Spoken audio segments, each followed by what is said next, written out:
Horticulture. Horticulture क्या है? Horticulture is derived from the Latin word hortus and colere, meaning garden and cultivate respectively. Means hortus means that is enclosure. Enclosure means open space, which is barren land, unuseful for us. So then, what idea used for that, for the making the usefulness that open land are not useful for us. So thus, horticulture is a part of plant organic agriculture, which is concerned with cultivation of garden crops. Garden crops traditionally include fruit, vegetables, and all the plants grown for ornamental purposes, as well as spices, plantation, medicinal, and aromatic purposes. Yes, horticulture is a applied agriculture. Applied means that's plants which are used in my lifestyle day by day. So then horticulture means we use, जैसे open space है अपने घर के आसपास का, तो वो space हम अपने यूज के लिए उसको यूज कर लेते हैं। जैसे किचन गार्डन के लिए, अब किचन गार्डन में जैसे हम fruit crops, vegetable crops, flower crops, मतलब इस तरह से हम लोग प्लांट्स को उगा लेते हैं और उसका हम लोग यूज करते हैं। तो ऐसे देखें आप, horticulture Horticulture crop require very intense unplanting, carrying the cultural operation, manipulating growth, harvesting, packing, making, storage and processing. तो ये हॉर्टिकल्चर साइड बाय साइड आपका एक इंडस्ट्री का रूप ले चुका है। अब देखें मेन क्लास का रोल क्या है मेरे लिए। हॉर्टिकल्चर में जैसे हमारा क्लास है role of horticulture in environment, एक बार देखें कि एक प्लांट का रोल क्या है मेरे एनवायरनमेंट में। मेन फंडा ये है कि जो प्लांट में एक प्रोसेस होता है, हम पिछले क्लास अपने एकेडमिक क्लास जब पढ़ते रहे हैं उस समय से हम पढ़ते आ रहे हैं, एक प्रोसेस है फोटोसिंथेसिस का। फोटोसिंथेसिस जो होता है, इसमें प्लांट्स अपनी एनर्जी मेकिंग प्रोसेस है उसका, उसमें अपना एक भोजन बनाने का प्रोसेस, उसमें कार्बोहाइड्रेट का फॉर्मेशन होता है। उसमें क्या क्या चाहिए, तो देखिए first of all sunlight, carbon dioxide, H2O and chlorophyll. देखें अब सनलाइट नेचर का गिफ्ट है, वो हमें भी मिल रहा है, आपको भी मिल रहा है। कार्बन डाइऑक्साइड ये मेरे द्वारा क्रिएटेड है, चाहे वर्कशॉप डेवलप हुआ, चाहे इंडस्ट्री डेवलपमेंट हुआ, चाहे कहीं आप कोई अपना बिजनेस ऑपरेट कर रहे हैं, किसी कोई फैक्ट्री है, तो वहां से हम जब भी अपने फैक्ट्री फंक्शन में आती है या वर्कशॉप फंक्शन में आती है, तो वहां पे हार्मफुल गैसेस वहां पे लिबरेट होते हैं। अब उसमें CO2, कार्बन मोनोऑक्साइड और सल्फर डाइऑक्साइड, नाइट्रस ऑक्साइड, ये सारे गैसेस लिबरेट होते हैं। अब कार्बन डाइऑक्साइड हमारे प्लांट के लिए नेसेसरी है। H2O भी प्रकृति द्वारा दिया गया है, मॉइस्चर हमारे एयर करंट में है। क्लोरोफिल ये प्लांट की टेंडेंसी है, कहीं भी प्लांट में ग्रीनरी है तो that is chlorophyll. Chlorophyll responsible for the it's greenery. तो प्लांट में ये चारों चीजें बहुत कंपलसरी है, ये नेसेसरी है उसके लिए। इस चार में से कोई भी एक चीज नहीं रहेगा, मेरा प्लांट डेसिकेट कर जाएगा, मर जाएगा। अब सनलाइट, कार्बन डाइऑक्साइड, H2O और क्लोरोफिल चारों चीज मिले तो उसमें फोटोसिंथेसिस का प्रोसेस हो गया। फोटोसिंथेसिस हुआ तो रिजल्टिंग में क्या मिला, प्लांट का जब फोटोसिंथेसिस हो जाएगा तो उसके रिजल्ट में मिलेगा कार्बोहाइड्रेट, H2O और ऑक्सीजन, जो तीनों मेरे लिए यूजफुल हैं। हम जो भी यूज करते हैं अपने लाइफस्टाइल में, खाने पीने में, सलाद में, सब्जी में, चपाती में, चावल में, ये सारी चीजें, चाहे हम ग्राउंड के ऊपर वाले कोई क्रॉप ले रहे हैं, चाहे ग्राउंड के नीचे वाले क्रॉप होते हैं, तो ये सारे हमारे कार्बोहाइड्रेट ही हैं जो हमें एनर्जी देते हैं। ये कह सकते हैं आप कि ये प्लांट मेरे लिए पेट पालने का काम कर दिया, मुझे एनर्जी दे दिया। एनर्जी नहीं दिया, अभी रॉ मटेरियल दिया है आपको। रॉ मटेरियल में आपने चपाती खाया पेट में, सलाद खाया, दाल खाया, सब्जी खाया, ये सब आपने खाया, रॉ मटेरियल अपने बॉडी में गया। अब साथ साथ एनर्जी हमको चाहिए। अब एनर्जी तब तक बर्न नहीं होगी जब तक हमारी बॉडी में ऑक्सीजन नहीं जाएगा। अब ऑक्सीजन भी हमारे प्लांट के द्वारा ही मिलेगा। जैसा मैंने कहा कि कार्बन डाइऑक्साइड में CO2 यूज्ड होता है और ऑक्सीजन लिबरेट होता है। यही ऑक्सीजन मेरे लिए रेस्पिरेशन का काम करता है। ये O2 मेरी बॉडी में एनर्जी बर्न होगी, वो हमको एनर्जी मिलेगी। देन H2O, साथ में मुझे पानी भी मिलता है प्लांट से। प्लांट से पानी कैसे मिलता है? एक लीफ में एक संरचना कंस्ट्रक्शन पाई जाती है जिसको बोलते हैं स्टोमेटा। स्टोमेटा का टेंडेंसी ये है कि जैसे सनराइज होता है, सनलाइट मिला, तुरंत वो स्टोमेटा ओपन हो जाता है और वहीं से उसका प्रोसेस गैसियस एक्सचेंज, वाटर का एक्सचेंज, वो वहां से होना शुरू हो जाता है। तो यही अंडरग्राउंड वाटर को जब वाटर इवेपोरेट होकर एटमॉस्फेयर में जाता है, दैट इज कॉल्ड ट्रांसपिरेशन। तो ये ट्रांसपिरेशन जो वाटर हमारे एटमॉस्फेयर में जाता है तो हमारे एटमॉस्फेयर को कूल करता है, और यही वाटर कंटेंट हमारे क्लाउड फॉर्मेशन में भी रोल करता है, जो अल्टीमेटली रेन वाटर में कन्वर्ट हो जाता है।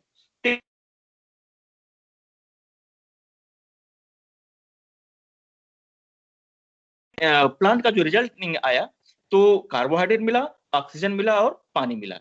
ये तीनों मेरे लिए यूजफुल है, ये कह सकते हैं ये मेरे लिए प्राण है। अब देखते हैं कि एक ये मेन की आपका ये है। देन तो हॉर्टिकल्चर मतलब एक प्लांट, तो हॉर्टिकल्चर एक बार देखें कि हॉर्टिकल्चर क्या है, इसके बैकग्राउंड में जाते हैं। हॉर्टिकल्चर ये एग्रीकल्चर साइंस का एक पार्ट है। हॉर्टिकल्चर में जैसे आपने इसमें मेंशन है कि फ्लावर है, मेडिसिनल है, प्लांटेशन है, स्पाइसेस है, एरोमेटिक, ये सारे प्लांट हॉर्टिकल्चर में होल्ड करते हैं। और मेनली क्या है हॉर्टिकल्चर में, एक फ्रूट साइंस है जिसको हम बोलते हैं पोमोलॉजी, आगे मेंशन होगा। मेन फ्रूट क्रॉप है उसको बोलते हैं पोमोलॉजी। नेक्स्ट वन है जो वेजिटेबल खाते हैं उसको ओलरिकल्चर बोलते हैं। फ्लावर एंड ऑर्नामेंटल गार्डनिंग जो बोलते हैं तो उसको हम लोग ऑर्नामेंटल गार्डनिंग बोल देते हैं, उसको फ्लोरिकल्चर बोलते हैं। और नेक्स्ट वन है last one, that is a preservation, preservation of all this thing. Preserve में ए कि जो भी हम प्रोड्यूस होता है और उसको प्रिजर्व करते हैं फॉर फ्यूचर यूज करने के लिए, that is a preservation. Preservation के एग्जांपल आपका जैम, जेली, मुरब्बा, पिकल्स जो भी हम लोग यूज करते हैं वो है। साथ साथ ये भी मिल्क एंड मिल्क प्रोडक्ट भी यूज करते हैं, तो प्रोसेस होके उसकी सेल्फ लाइफ, उसकी मतलब रेस्ट लाइफ उसकी बढ़ जाती है, उसको हम फ्यूचर यूज करने के लिए हम चाहे उसकी बढ़ जाती है, हम तो यूज कर सकते हैं बिना उसकी क्वालिटी डिटेरियोरेट हुए। ये मेनली हॉर्टिकल्चर हो गया। और अब देखिए आप, horticulture can be defined as branch of agriculture concerned with intensively cultured plants directly used by people for food, for medicinal purpose, for aesthetic gratification। ये हमारा हॉर्टिकल्चर का मेन रोल है। मेनली हम लोग हॉर्टिकल्चर केवल जानते हैं कि ऑर्नामेंटल गार्डनिंग ही जानते हैं, लेकिन नहीं, हॉर्टिकल्चर में जितने भी फ्रूट प्लांट्स में, वेजिटेबल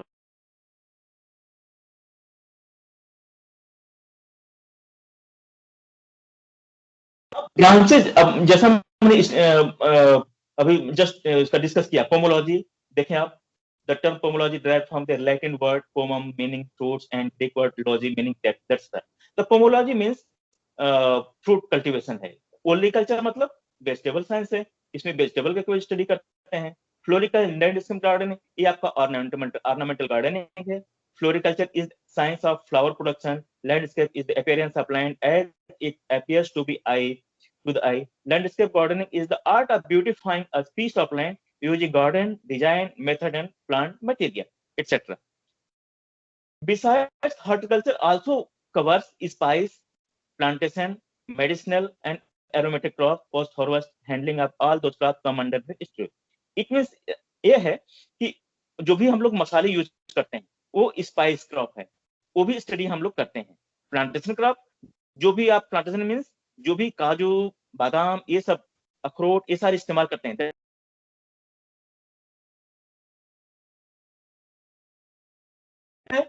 जो भी हम पूरा आयुर्वेद साथ साथ होम्योपैथ, ये सारे प्लांट्स की स्टडी हॉर्टिकल्चर करता है। तो मेडिसिनल प्लांट भी स्टडी एक हॉर्टिकल्चरिस्ट करता है।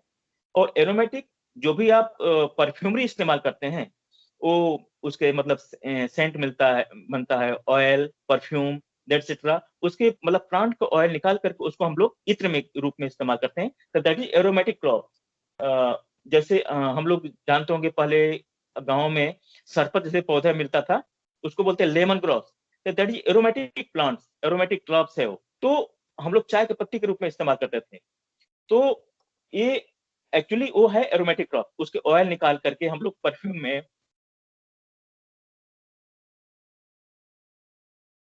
Next one post harvest handling के बाद, पोस्ट हार्वेस्ट मीन्स हार्वेस्टिंग करने के बाद उसका प्रोडक्ट निकालते हैं, उसका मतलब कवरिंग निकालना, उसको यूजफुल जो है उसका सीड उसको निकालना है, वो आपका पोस्ट हार्वेस्ट हैंडलिंग है।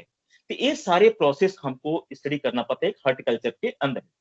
अब देखिए importance of horticulture can be describe under the following head. अब इंपॉर्टेंस ऑफ हॉर्टिकल्चर है क्या, ये थोड़ा सा उसमें हम लोग प्रकाश डालते हैं। Income generation. अब horticulture crop, especially fruit, vegetables, plantation crop, are more and prolific elder and compared to the other crops. Furthermore, spices, medicinal, aromatic, and floric crops are high value crops. These crops fetch more price in market. ये अब इसमें income generation तो है ही side में। आज horticulture एक industry का रूप ले चुका है। जैसे आप जो भी आज का प्रोसेस मार्केट देख रहे हैं, सारी चीजें प्रोसेस होके आपके पास अवेलेबल हो रही है। फार्मर्स प्रोड्यूसर टू कंज्यूमर, चीजें जो आ रही कंज्यूमर के पास प्रोसेस होके आ रही हैं। जैसे आप मैंगो है, मैंगो के पिकल्स प्रोसेस होके आपके पास आ रही हैं। आप चिप्स मार्केट में ले रहे हैं, कुरकुरे ले रहे हैं, तो वो पोटैटो का प्रोसेस ग्रुप है।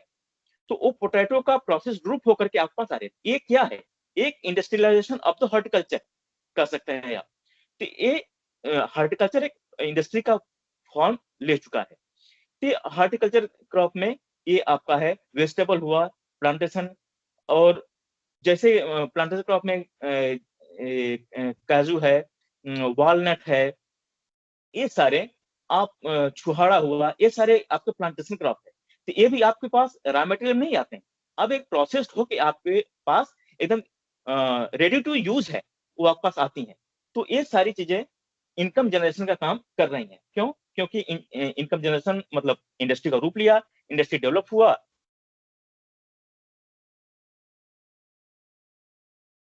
तो रोजगार मिला था, इनकम जनरेट हो रहा है, एम्प्लॉयमेंट को भी, इंडस्ट्री होल्डर को भी, ये सारे मतलब इनकम जनरेशन के मीडियम बना हुआ है।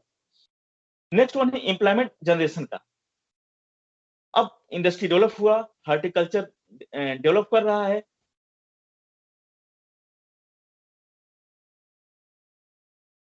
Horticulture crop are labour intensive means labour का ज्यादा यूज है इसमें। These crops being delicate and tender in nature require utmost care in each every aspect of cultivation, right from selection of site, harvesting, processing, marketing and storage. ये ये कहने का मतलब ये है कि हॉर्टिकल्चर क्रॉप में जो भी है बहुत सारे प्रोसेस उसमें, सीडलिंग्स में कह सकते हैं आप, एक सीड का प्रोडक्शन, ये बीच में कितने प्रोसेस होते हैं। सीड से सीडलिंग होगा, सीडलिंग से प्लांट सैपलिंग तैयार होगा, सैपलिंग का फिर उसको हम प्लांटेशन करेंगे, प्लांटेशन से फिर उसकी फ्लावरिंग, फ्रूटिंग, देन हार्वेस्टिंग। ये सारे स्टेप हैं seed to seed, mean seed sowing से लेकर के सीड हार्वेस्टिंग तक। इसके बीच में जो प्रोसेस है, इट मीन लेबर इंटेंसिव इसीलिए, और बहुत ही केयर करना पड़ता है इसको कि कहीं किसी स्टेप पे कहीं पे हम लोग केयर नहीं हुआ तो फिर हमको नुकसान उठाना पड़ता है और प्लांट डेसिकेट कर जाता है। तो इस हर स्टेप पे हमको उसको केयर करना पड़ता है। तो then all such factors raise mandays requirement, और कहने मतलब ये सारे फैक्टर्स हैं जो लेबर को रिक्वायर करते हैं, मीन्स लेबर ज्यादा चाहिए हमको हर स्टेप पे, और केयर की भी जरूरत करनी पड़ती है। So, as far as employment generation is concerned, 1 hectare of food production generates 860 man days per annum as against 143 man intensive crop like this. इन्होंने कहा कि 860 man days per annum per year हमको रिक्वायरमेंट पड़ता है horticulture crop के लिए। तो एक जनरल आइडिया इन्होंने दे दिया कि लेबर इंटेंसिव क्रॉप है ये। इसमें इन्होंने भी एक जज किया है कि grape banana and pineapple generate much large employment ranging from 1000 to 2500 mandays per hectare. तो ये इन्होंने कहा कि कहने का मतलब है कि लेबर इंटेंसिव प्लांट्स क्रॉप है ये हॉर्टिकल्चर। मीन्स बहुत लोगों को इसमें रोजी रोजगार की संभावनाएं बनी रहती है, और साथ साथ इंडस्ट्री डेवलप भी काम कर जाता है। तो ये हुआ लेबर इंटेंसिव का। देन इंडस्ट्रियल डेवलपमेंट, जैसे मैंने कहा कि आज हॉर्टिकल्चर जो है इंडस्ट्री का फॉर्म ले चुका है। हॉर्टिकल्चर प्लांट्स और देयर प्रोडक्ट डायरेक्टली और indirectly constitute raw material for many industry. जैसे मैंने कहा, जैसे हम लोग रॉ मटेरियल यूज करते हैं। फॉर एग्जांपल, हम पिकल्स बनाना है, तो पिकल्स बनाने के लिए हमारा जो अनराइप मैंगो है, वो हमारा क्या है, रॉ मटेरियल है। तो ये raw material for many industry, और हर स्टेप पे बहुत सारे प्रोडक्ट उसका बना सकते हैं। उसका मुरब्बा बना सकते हैं, पिकल्स बना सकते हैं, और जैम, जेली, ये सारे उसमें मतलब so many products can be found from that. So whole of the plantation crop like tea, coffee, rubber, cardamom, coconut, oil palm, etc. form viable entity for industry. मैंने कहा प्लांटेशन जो crop है, जो चाय हम लोग यूज करते हैं, तो चाय ग्रीन टी है, और बाकी और दूसरी वाली जो नॉर्मल टी है, वो नॉर्मल टी बनाने में बहुत सारे प्रोसेस है उसमें, तब आती है। तो ये सारे ये इंडस्ट्री का फॉर्म ले चुका है। आपका कॉफी भी है, कॉफी में रोस्टिंग करना पड़ता है, उसकी छिलके उतारने पड़ते हैं। ऐसे आपका रबर है और इलायची है, ये सारे हमारा जो इसका प्लांट का रॉ मटेरियल प्रोडक्ट है, हमारे पास जब आता है, तो कई स्टेप के बाद मेरे पास वो आता है। तो ये सारी इंडस्ट्री के फॉर्म में ही आते हैं मेरे पास, इंडस्ट्री के through. Growing up ornamental plants is an industry in itself. और growing up ornamental plants is an industry in itself, मतलब ये देखें आप, ऑर्नामेंटल प्लांट्स भी जो यूज हो रहे हैं, एक इंडस्ट्री का फॉर्म, वो भी अपने आप इंडस्ट्री ही है। जैसे ऑर्नामेंटल प्लांट प्रोडक्ट हुआ, फ्लावर हुआ, उसका गार्लैंड बनाना, उसका बुके बनाना, ये सारे हम जब मतलब रेडी टू सर्व में आते हैं, उस बीच में एक मैन इंटेंसिव प्रोसेस होता है।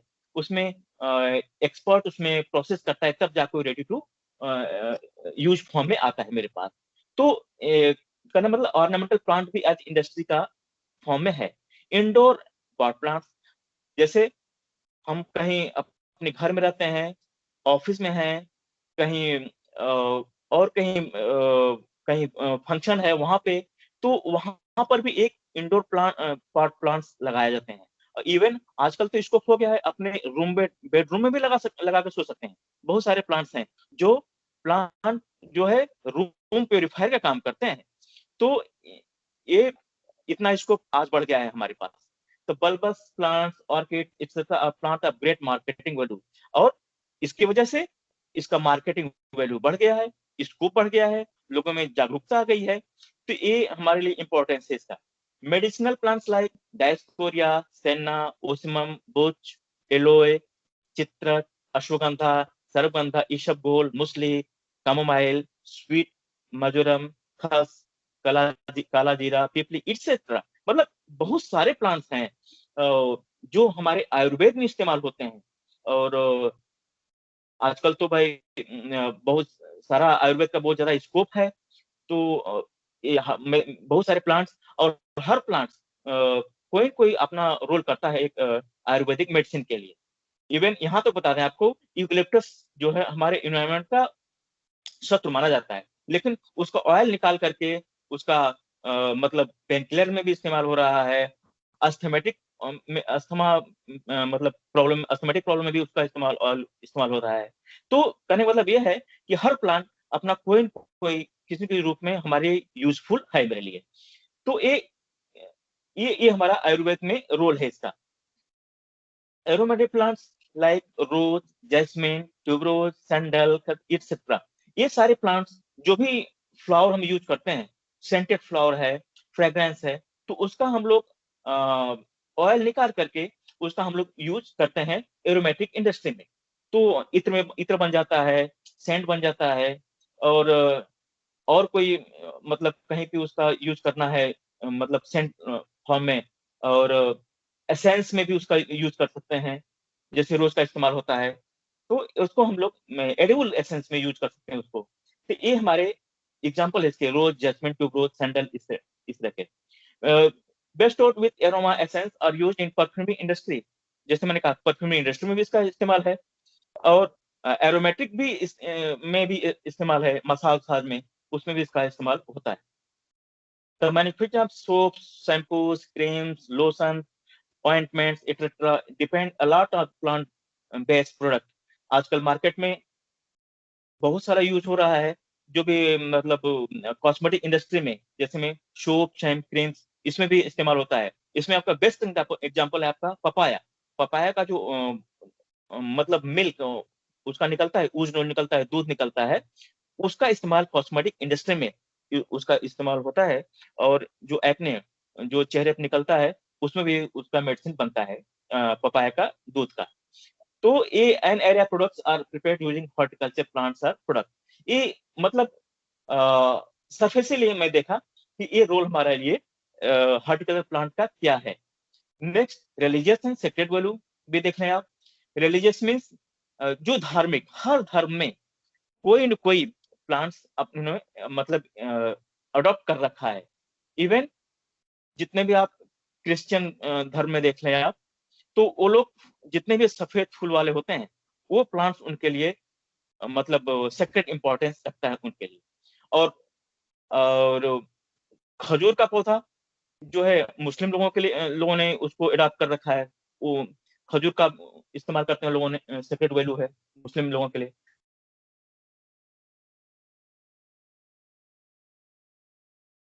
में तो हर दिन कोई न कोई पौधा इस्तेमाल होता है भगवान जी के लिए। जैसे देख लें आप, अ, मंडे का दिन है, तो बिल्व का पत्र, बेल का पौधा, बिल्व का पत्र चढ़ना चाहिए शिव जी को। मंगलवार का दिन है, तो हनुमान जी को तुलसी का माला चाहिए, तुलसी दल चाहिए। बुधवार है, तो गणेश जी को दूब का माला चाहिए। बृहस्पतिवार है, तो पीला फूल जितने भी हैं, वो हम लोग इस्तेमाल करते हैं भगवान जी के लिए। और पीला बृहस्पति भगवान के लिए केले का पौधा इस्तेमाल किया जाता है। शुक्रवार के दिन माता जी का दिन है, दुर्गा जी का, उनको गुड़हल का फूल चाहिए। शनिवार के दिन हमारे भैरव जी हैं बनारस में, उनको नीलकंठ का माला चाहिए, अपराजिता का माला चाहिए। ये संडे का है, तो सूर्य भगवान है, तो सूर्य जी को वही सूर्य का अर्घ देते हैं, तो उसमें हम लोग जितने भी लाल फूल होते हैं उसको इस्तेमाल करते हैं। तो ये हमारे इम्पोर्टेंस है, डे बाय डे कोई न कोई प्लांट इस्तेमाल हम लोग करते हैं। तो many plants part like leaves, twigs, flower, fruits possess religious value and are used in many Hindu ceremonies. तो सेरेमनीज, कोई भी सेरेमनी है, तो उसमें अशोक का पौधा यूज होना है, केले का पौधा यूज होना है, आम की लकड़ी, आम का पौधा, ये सब यूज होना है। फल तो भाई पूजा पाठ में यूज होता है। फेस्टिवल्स ऑफ मैंगो लीव्स, मतलब तोरण भी बनता है, तो आम के पत्ती का होता है। Interest gate of banana, omen flare of coconut fruits have their own. तो ये कोकोनट का फ्रूट मतलब नारियल का भी फल यूज इस्तेमाल हम लोग करते हैं। तो ये सेक्रेट रिलीजियस वैल्यू है हमारे लिए। ये हॉर्टिकल, ये सारे हॉर्टिकल प्लांट्स हैं। significant celebrations, Satyabhama, a partner of Lord Krishna, had a lot of fond of पारिजात। पारिजात का जिक्र आया, पारिजात का पौधा, ये इसको हम लोग कल्प वृक्ष बोलते हैं पारिजात के पौधे को। पारिजात का पौधा बहुत जबरदस्त इंपॉर्टेंस आपका आयुर्वेद में है। इसकी पत्तियां 45 दिन तक यूज करें आप, तो आर्थराइटिस, फीवर, जबरदस्त काम करता है इसमें। और शुगर भी कंट्रोल करता है पारिजात का पौधा, उसकी पत्तियां। पारिजात का flower, leaves of bel are famous offering of Lord Shiva, Shiv ji को पसंद है। और ancient scriptures are abound in rich reference of fruit and flower, worshipping tree is considered pilgrimage action. तो ये रिलीजियस वैल्यू है हॉर्टिकल्चर प्लांट का हमारे लिए। फूड वैल्यू देखें, some fruits like banana and vegetable like potato and sweet potato being very rich in carbohydrate, almond, walnut, cashew nut, rich in fat, protein are high calorific food value.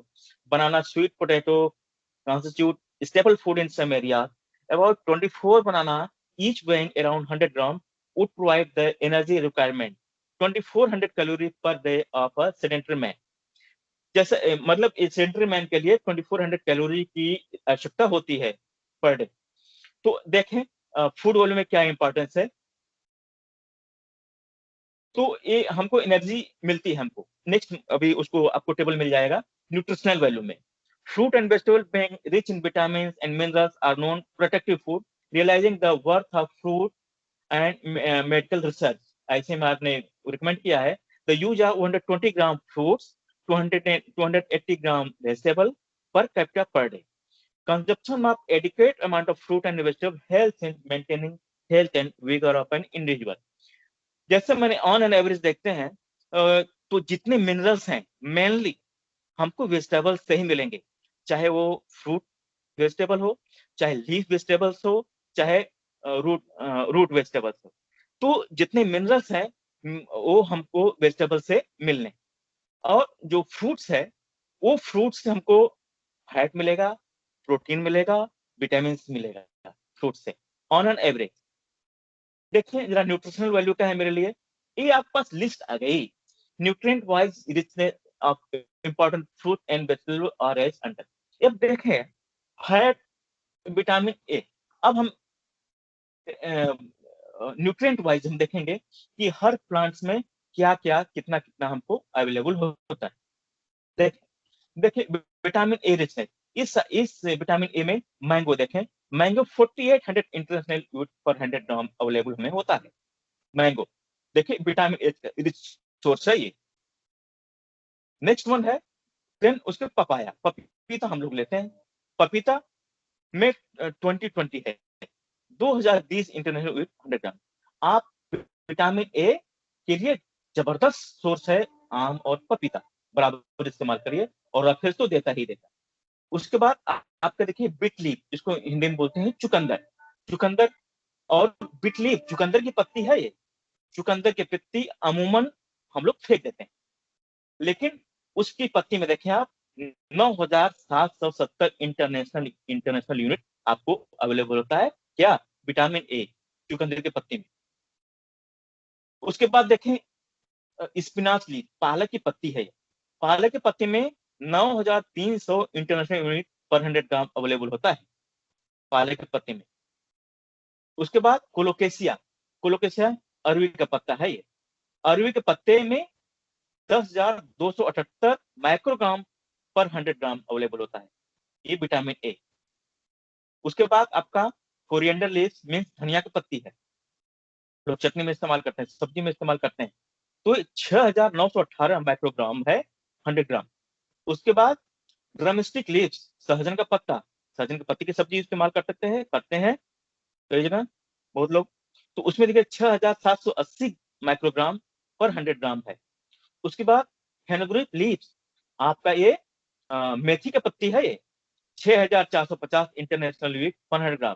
Fenugreek का आप पूड़ी बना सकते हैं, पराठा बना सकते हैं और सब्जी बना सकते हैं, ये आपकी मेथी की पत्ती है। उसके बाद देखें आप सरसों का पत्ता है, मस्टर्ड लीव्स, उसमें मिलता है 4,370 इंटरनेशनल यूनिट माइक्रोग्राम। तो ये आपका विटामिन ए का था। नेक्स्ट वन है विटामिन बी1 थायमिन। देखिए आप विटामिन बी1 किसमें है? कैशू नट, काजू।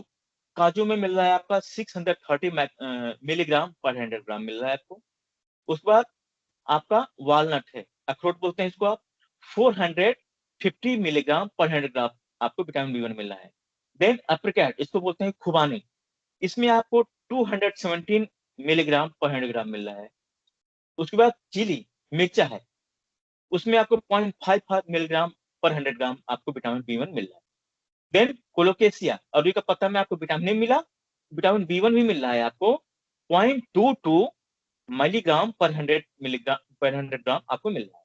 देन लाल टमाटर में आपको 0.12 मिलीग्राम 100 पर 100 ग्राम में आपको विटामिन बी1 आपको मिल रहा है। नेक्स्ट वन है विटामिन बी2, रिबोफ्लेविन रिचनेस है। देखें सबसे ज्यादा आपको बेल में मिल रहा है, 1191 मिलीग्राम पर 100 ग्राम आपको बेल में मिल रहा है। नेक्स्ट वन है पपाया, उसमें पपाया में देखिए आपको विटामिन ए मिल रहा था 2020 इंटरनेशनल मिल रहा है, या साथ में आपको मिलेगा है विटामिन बी2 250 मिलीग्राम पर 100 ग्राम आपको रेबोफ्लेविन मिलेगा। देन उसके बाद आपका लीची आता है, लीची में मिलेगा 122.5 मिलीग्राम पर 100 ग्राम। देन फेनुग्रीक लीव्स, आपका मेथी का पत्ता है, मेथी के पत्ते में आपको 0.31 मिलीग्राम पर 100 ग्राम। आपको विटामिन बी ए के साथ आपको ये मिला। नेक्स्ट वन है अमरेंथस, चौलाई जिसको बोलते हैं आप हिंदी में। इसमें देखिए 0.30 मिलीग्राम पर 100 ग्राम आपको विटामिन बी 2 मिलेगा। नेक्स्ट वन है आपका विटामिन सी। विटामिन सी देखें किसमें किसमें मिलता है।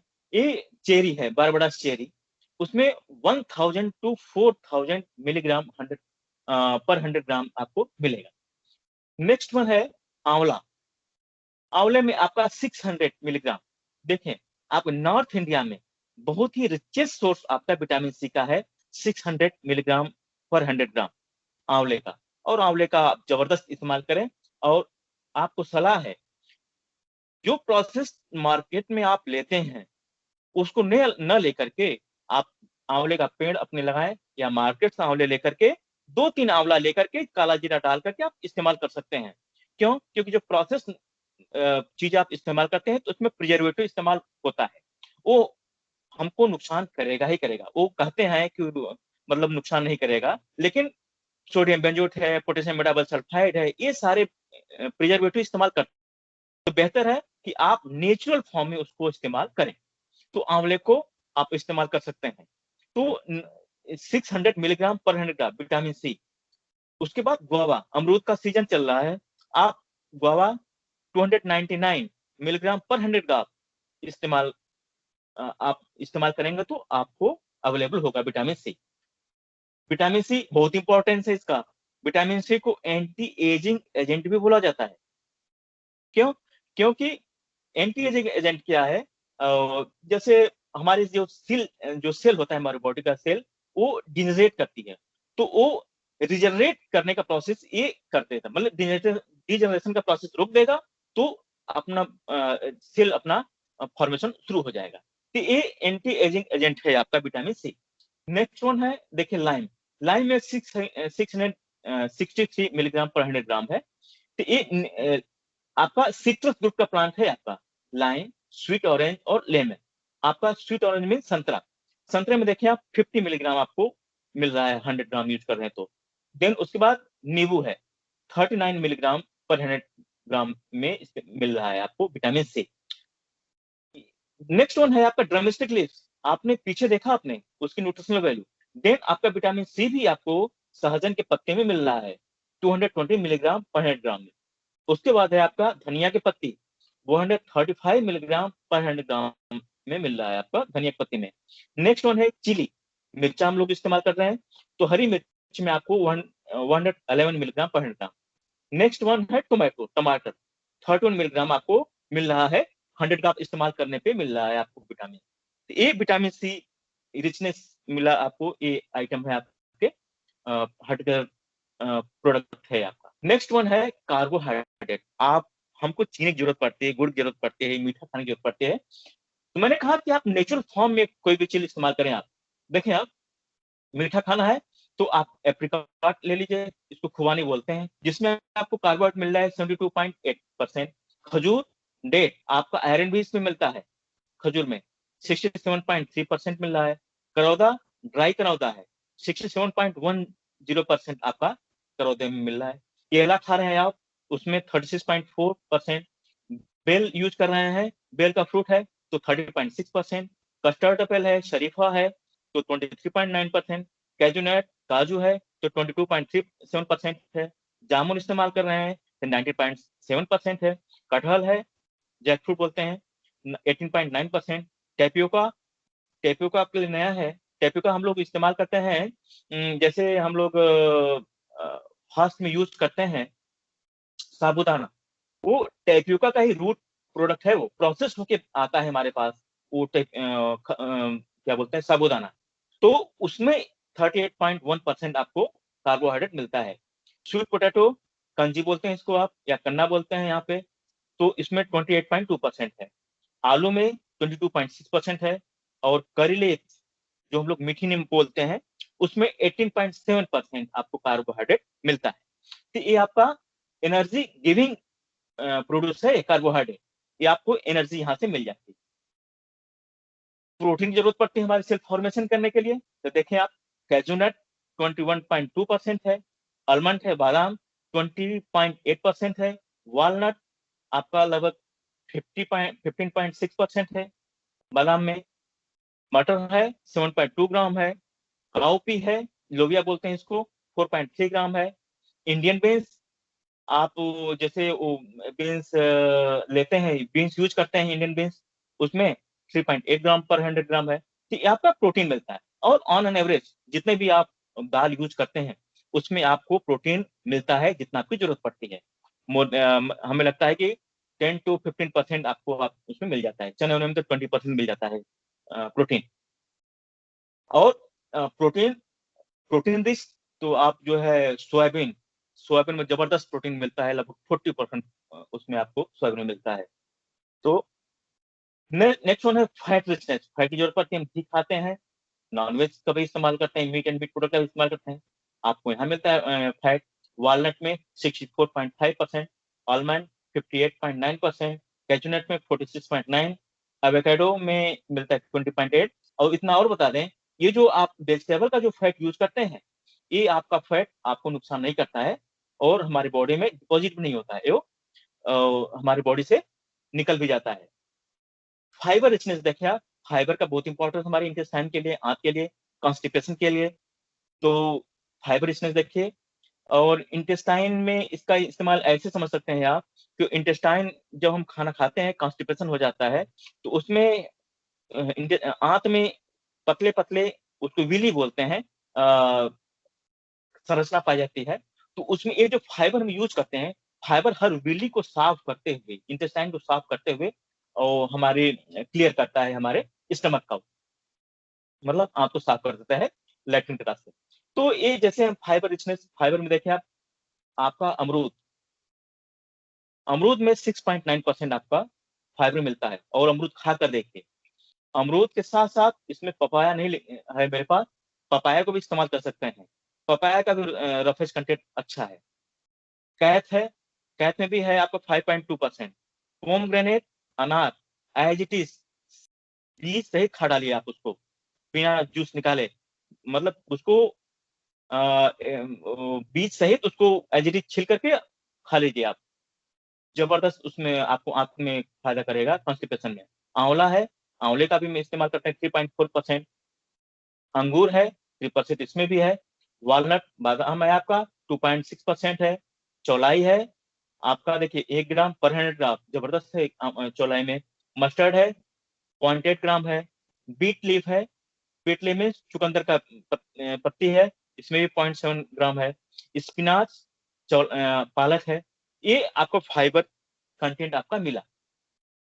कैल्शियम का है, कैल्शियम देखिए रिचनेस देखें आप, कैल्शियम बोन फॉर्मेशन के लिए बहुत इंपॉर्टेंस है। लीची में 0.21%, करौदे में 0.16%, कैंथ में 0.13%, अगाथी है 1130 मिलीग्राम पर 100 ग्राम, करी लीव्स है, मीठी नीम का पत्ता 913 मिलीग्राम है, अमरेंथस चौलाई है 695 मिलीग्राम, फेनुग्रीक लीव्स, मेथी का पत्ता में जबरदस्त कैल्शियम है 395 मिलीग्राम। रेडिश लीफ, मूली के पत्ता, मूली के पत्ते में 265 मिलीग्राम पर 100 ग्राम में अवेलेबल होता है क्या, कैल्शियम। लेकिन 90% लोग मूली का जड़ लेके घर चले आते हैं, मूली का पत्ता फेंक देते हैं। मेरा आपसे निवेदन कि मूली पत्ता जरूर घर ले आइए और मूली के पत्ते को इस्तेमाल करिए अपने सलाद में, सब्जी में। और ऑन एन एवरेज देखा गया है और रिसर्च हुआ है कि मूली की जड़ के कंपेरेटिवली मूली का पत्ता 7 टाइम्स न्यूट्रिशियस है हमारे लिए, 7 गुना। कंपेयर जब हम कंपेरिजन करते हैं न्यूट्रिटिव वैल्यू का, तो जड़ के कंपेरिजन में उसकी पत्ती बहुत ही फायदेमंद है। तो पत्ती लाइए अपने घर पे, उसको इस्तेमाल करिए। कोरिएंडर लीव्स मीन धनिया के पत्ते में 184 मिलीग्राम पर 100 ग्राम आपका कैल्शियम मिल रहा है। ये हमको कैल्शियम मिला इस सब आइटम से। नेक्स्ट वन है फास्फोरस।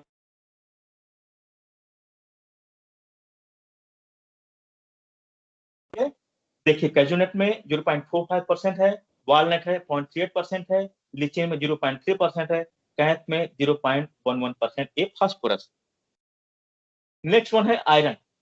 आयरन बहुत इंपॉर्टेंट है हमारे ब्लड फॉर्मेशन के लिए और हीमोग्लोबिन के लिए। तो देखिए आप, करौदा, ड्राई करौदा 39.1%, खजूर डेट है, उसको बोलते हैं इंग्लिश में 10.6%, कैजू नट, काजू है 5%, वॉलनट में 4.8%, अगाथे में 83.9% मिलीग्राम पर 100 ग्राम है, और अमरंथस चौलाई है, उसमें 25.5 मिलीग्राम पर 100, और धनिया की पत्ती 18.5% आपका आयरन इसमें मिल रहा है। एस्थेटिक वैल्यू, मैंने कहा कि रोड के किनारे जितनी भी सरकारी बिल्डिंग है, आवास है, वहां पे भी रोड के किनारे, ट्रैक के किनारे, ये सारे हम लोग इस्तेमाल करते हैं।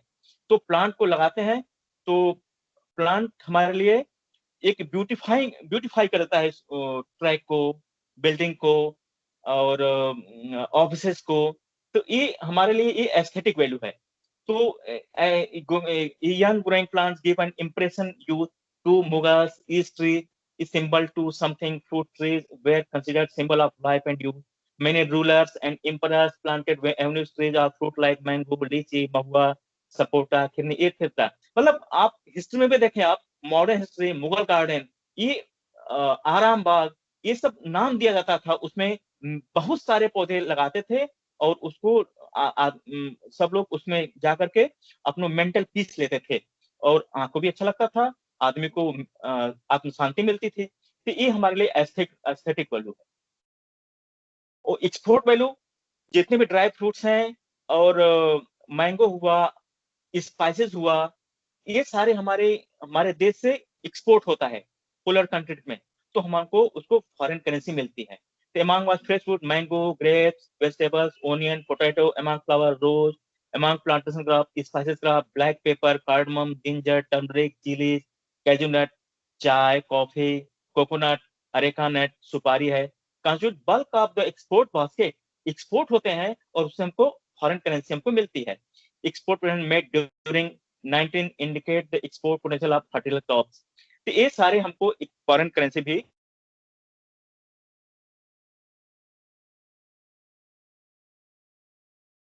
Horticulture work in near semblance of forestry in maintaining ecosphere। मैंने कहा बैलेंस करता है, कार्बन हार्मफुल गैसेस हमारे एटमॉस्फेयर से लेकर के प्योरीफाई करता है हमारे एटमॉस्फेयर को। That is a purifier.